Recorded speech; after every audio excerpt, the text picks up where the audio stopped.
प्याप्सन विराटनगरले आयोजना गरेको महानगर स्तरीय चित्रकला प्रतियोगिताबाट 20 जना विद्यार्थी जिल्ला स्तरीय प्रतियोगिताका लागि छनौट भएका छन्। Discover a world of possibilities with Grace International. Connecting life and learning.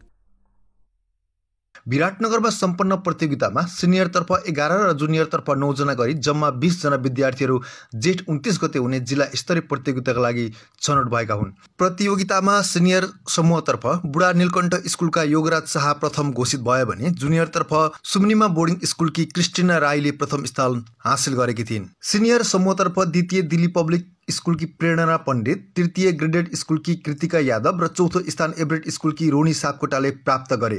त्यसैगरी जिल्ला स्तरीय प्रतियोगितामा प्रतिस्पर्धा गर्न सिनियर समूहबाट मोडर्न एरा स्कुलकी अंकिता श्रेष्ठ, हेरिटेज स्कुलकी इच्छा वज्राचार्य, पूर्वाञ्चल विद्या सदन स्कुलकी अनिसा राई, डीएबी स्कुलकी सलोनी सोनी, मदरल्यान्ड स्कुलका ओम प्रकाश शर्मा, गौतम बुद्ध स्कुलका आयुष्मा आचार्य र विनायक स्कुलका महावीर कुमार मेहतर छनौट भएका छन्। जुनियर समूहतर्फ द्वितीय कान्तिपुर स्कुलका विप्लव दास, तृतीय ग्रीनल्यान्ड स्कुलका आविष्कार कार्की र चौथो हेरिटेज स्कुलका कोविड कुण्डलिया घोषित भएका छन्। त्यस्तै जिल्ला स्तरीय चरणमा सहभागी हुने जुनियर विद्यार्थीहरू मध्ये ओडीसी स्कुलकी आयुषा कायुम खान, विनायक स्कुलकी न्यान्सी कुमारी शाह, अर्पण स्कुलका पेशल पराजुली, बुढा नीलकण्ठ स्कुलकी सुश्रीन भट्टराई र शिक्षादेव स्कुलका रोहन शाह पनि चरणमा परेका छन्। कार्यक्रममा बोल्दै विराटनगर प्याप्सनका अध्यक्ष अर्जुन श्रेष्ठले चित्रकलालाई पनि भोलिका दिनमा पेशाको रूपमा लिएर जान विद्यार्थीहरूलाई सुझाव दिएका थिए।